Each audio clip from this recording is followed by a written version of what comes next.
watching Property TV.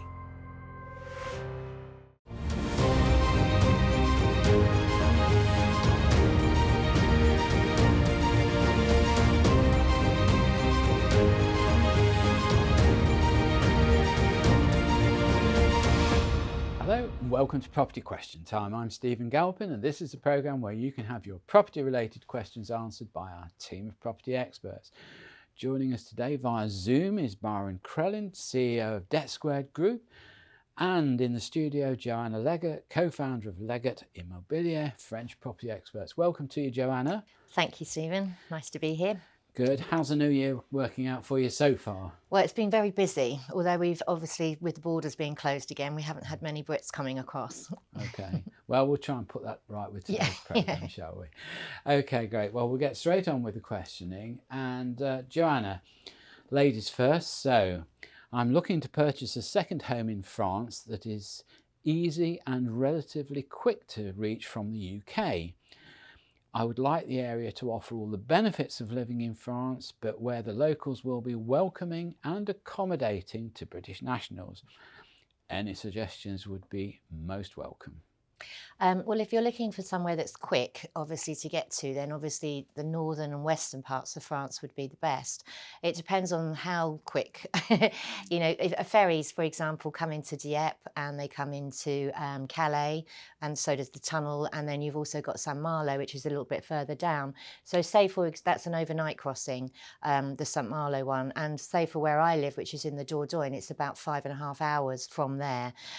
So if you wanted to just come across and be, you know, in your French holiday home, then areas like Pas de Calais, Normandy or Brittany would be ideal areas. And to be honest, the French are welcoming in most areas. I've not really found anywhere where they're not, but you have to make the effort and you have to try to integrate, and that's really important. So even if you don't speak French and you're not going to learn French because it's only a holiday home, learn a few words, because the more words that you learn, the more welcoming they'll be, and they are very, very helpful.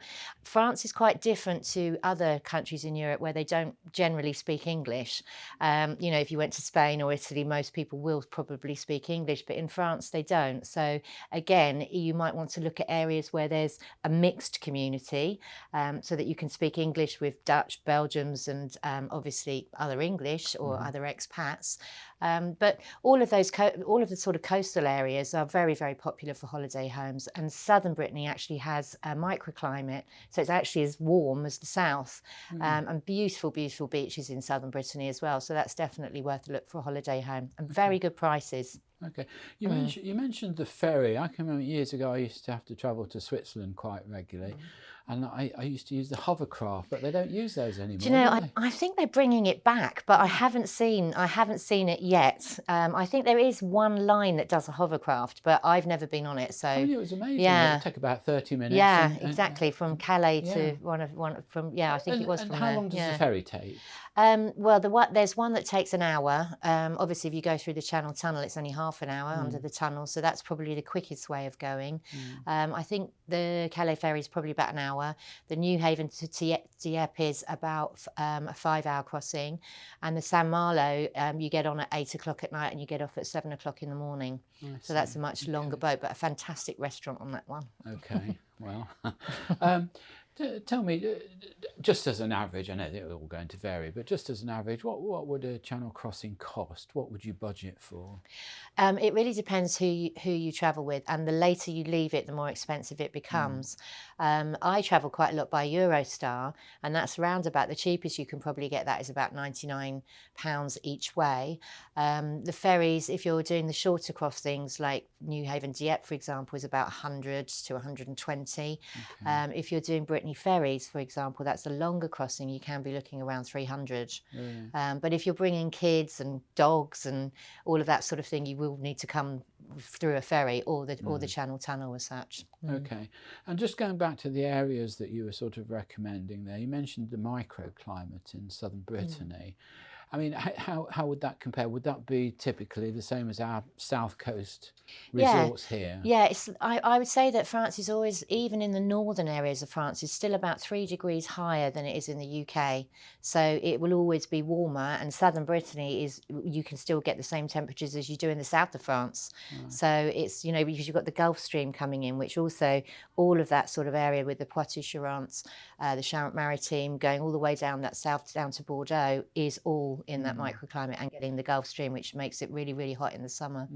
Much difference in food taste, for instance, from north to southern France? Well, every region has different foods. For example, in Brittany, they'll have the galettes, which is like some sort of pancake thing with ham and cheese.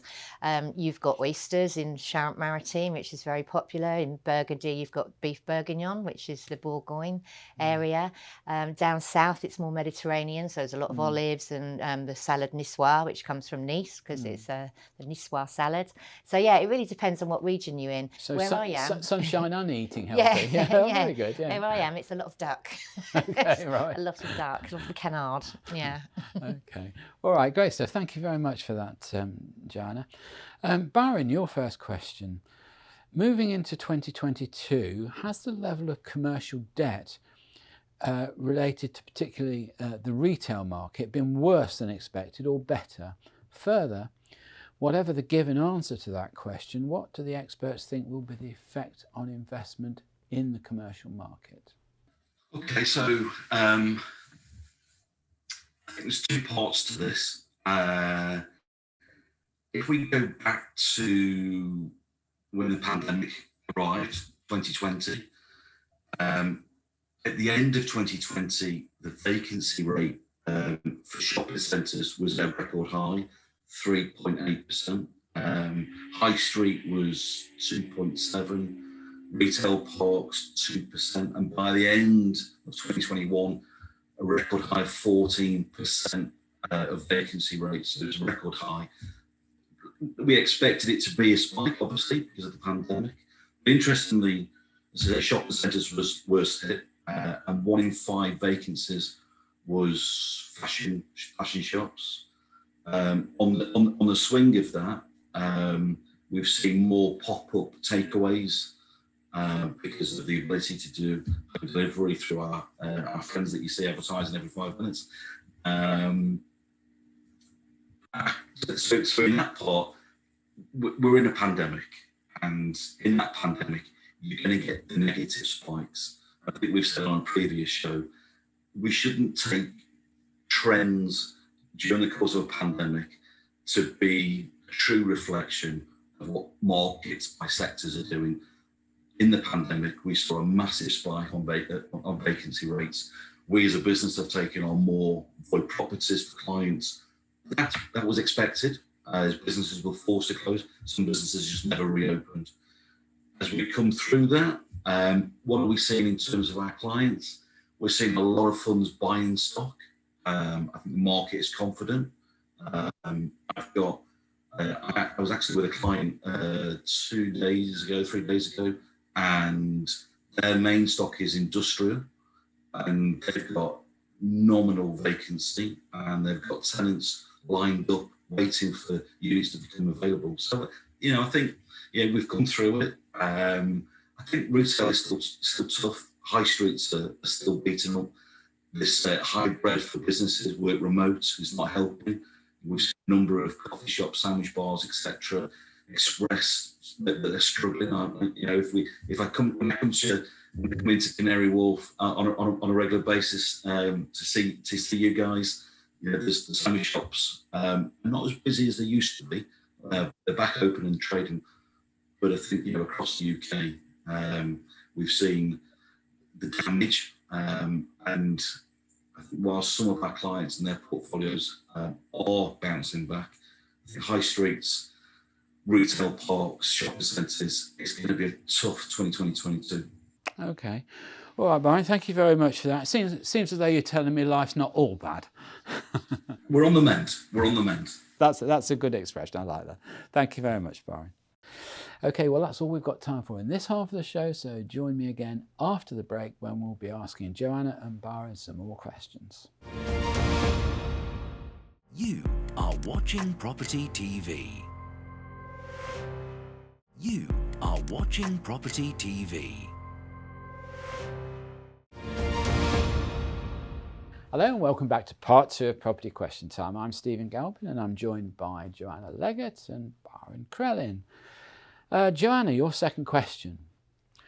With possible travel restrictions continue to being imposed well into 2022, do the experts think this will hugely affect the market in France and have a detrimental effect on prices? In other words, could it therefore be a great time to buy? Well, actually, it doesn't really affect the market that much at all. Last year, which is bearing in mind we're in a pandemic, was a massive year for France. They sold more properties than they did in the last 8 years, with over 1.1 million sales, I believe. The market is really strong because of the French. So it's not a self-stimulated Yes, market, exactly. yeah. So if you look at the international market, Brits were the highest of all international sales, and they still are, followed by the Belgians. But if you bear in mind now we've got the sort of Brexit issues as well as the transport. If you're coming in from, say, Holland, Belgium, or any of those other countries, you can drive through without border control. So it's only really the UK that's being affected at the moment with the pandemic. And however, you know, once that stops, they'll be back in again. But as far as the market goes, the French are buying up everything at the moment. So they're moving to countrysides from flats, or, you know, they're moving on commutable areas, which generally speaking is where the Brits would buy as well. So no, the actual crossing of borders hasn't affected the market in any way whatsoever. It's interesting you mentioned the crossing of borders. It keeps occurring to me as I know we've left Europe as an entity, and therefore we've thrown away free movement. But I just wonder why we don't join the sort of Schengen. Well, I don't know either. I mean, it would help us massively. I mean, Schengen does have border control.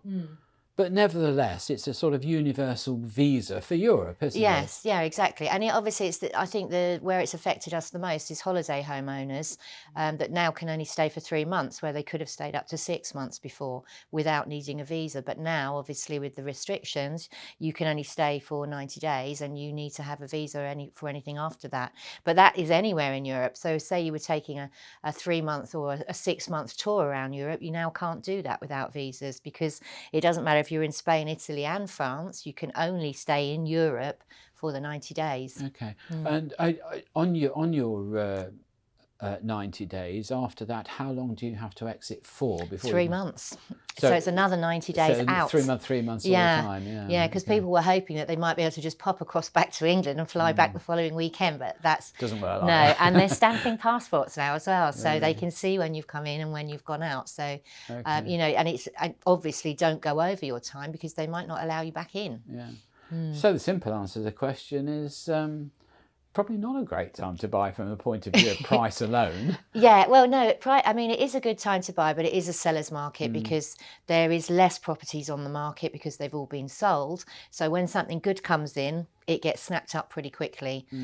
So it is a good time to buy. I mean, you know, if you're looking to buy in France, because property prices might go up even more than they have already. Is there any particular style of property that's either selling well or not selling well? What I mean by that is sort of normal sort of semi or detached house as opposed to apartments or country barns. That sort of thing. Renovations have sort of calmed down a little bit. I think people are sort of coming away from looking for, you know, old wrecks of farmhouses to do up, and actually most of them have been done up, so there's not that many left on the market for that type of thing. Although obviously in rural areas there's a lot of inheritance properties that haven't been lived in for years, and they will still come on to the market. But the main thing at the moment seems to be, as long as it's got some outside space and room for an office, that seems to be the priority at the moment. Okay, all right. Well, thank you for that, Joanna. Byron, on to your question. As a landlord, I have a tenant who is in arrears. However, the rent is guaranteed by the tenant's holding company. I've been told that I cannot pursue the holding company for rent arrears incurred through COVID and racked up by its subordinate company. Could the experts please explain the situation as how it stands under the new government guidelines, please? It's a nice complicated one for you, Byron. This is an interesting one because we're in a sort of freeze position at this moment in time where we're not able to do the traditional default. I mean, so pre-COVID and the emergency legislation that we're in at this moment in time, the ability to go to the guarantor was available, and a landlord would automatically default to the guarantor for payment if the tenant wasn't able to pay. And again, some structures are slightly different because payment would come via the holding parent company, depending on group structure, etc. We've had experience of that where we've received payments from the holding company. We've had to ask our client to see if we can accept that because it implies you're accepting payment from a third party, even though the legal identity is subsidiary and holding company. What was your advice on that?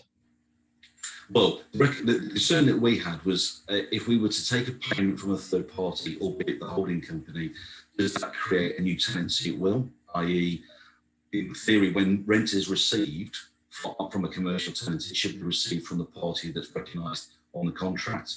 If it's received by a third party and accepted, the implications could be that the landlord has knowingly accepted payment from a third party and therefore has created a tenancy at will.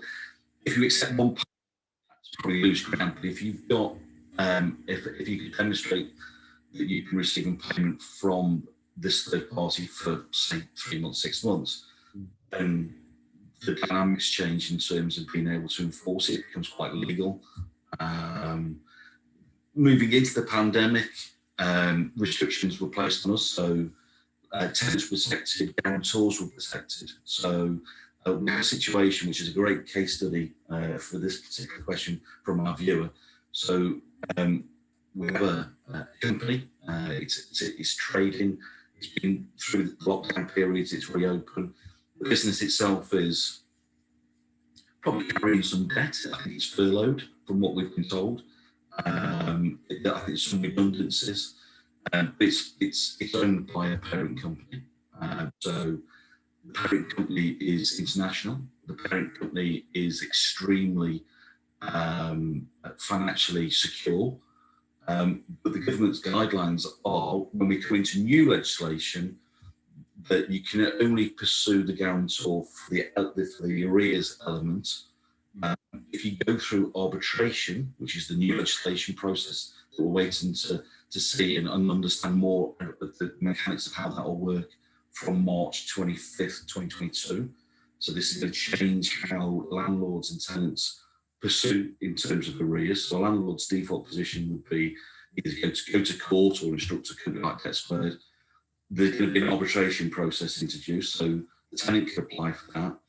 If the landlord or tenant goes through arbitration, notwithstanding the financial position of the debt and the subsidiary, the holding company is only responsible for the arrears. It's not that it's not bound to take on the rest of the lease if that subsidiary was to cease trading, for instance. It's just purely the guarantor for the debt.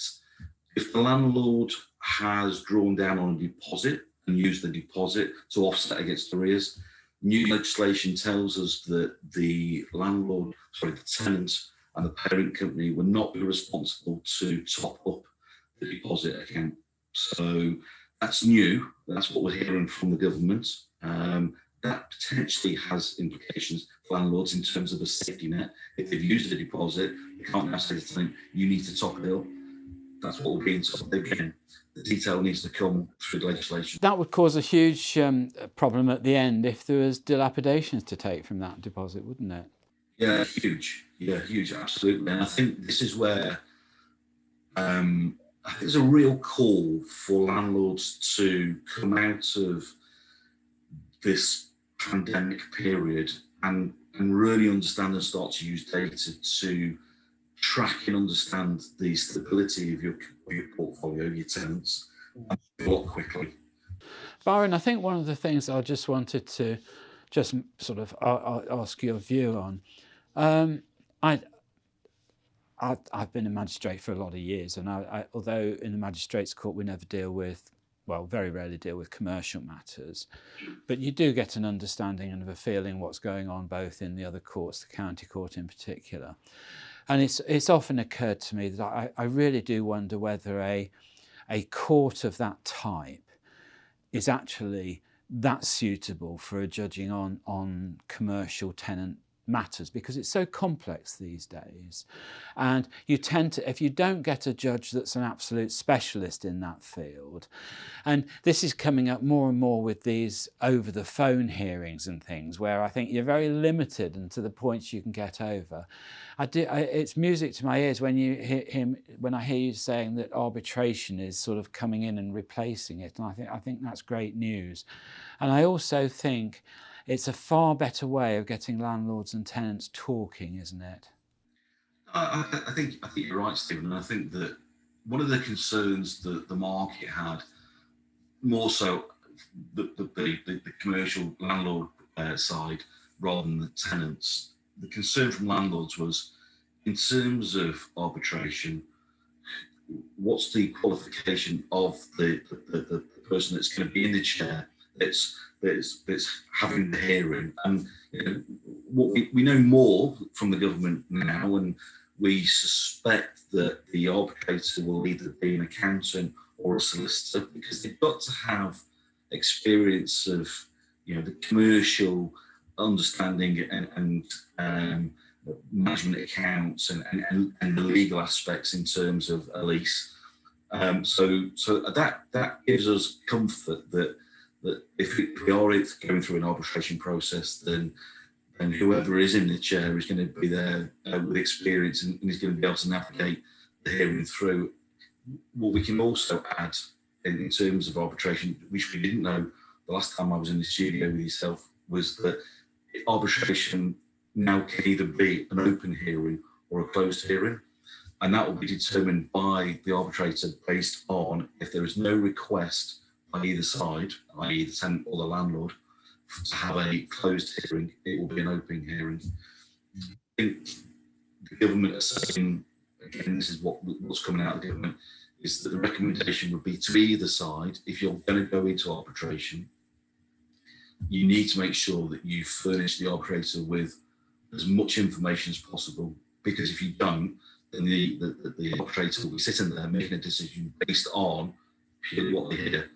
So go armed with your accounts, go demonstrate if you've been affected by COVID and that you can trade through this, then trade through it. If you're a landlord, show that you've been sympathetic, you've implemented as many opportunities and engagements with the tenants, you've agreed payment plans. The arbitrator will take that into account and then make a ruling. Let's hope that it's based on evidence and that is fair for both. Okay, thank you very much for that, Byron. I'm sure that's very clear to everybody now. But that does bring us to the end of the show. So a big thank you to Joanna Leggett. Thank you, Joanna. Thank you. And to Byron, who's joined us by Zoom. I'm Stephen Galpin. Join me again next time on Property Question Time.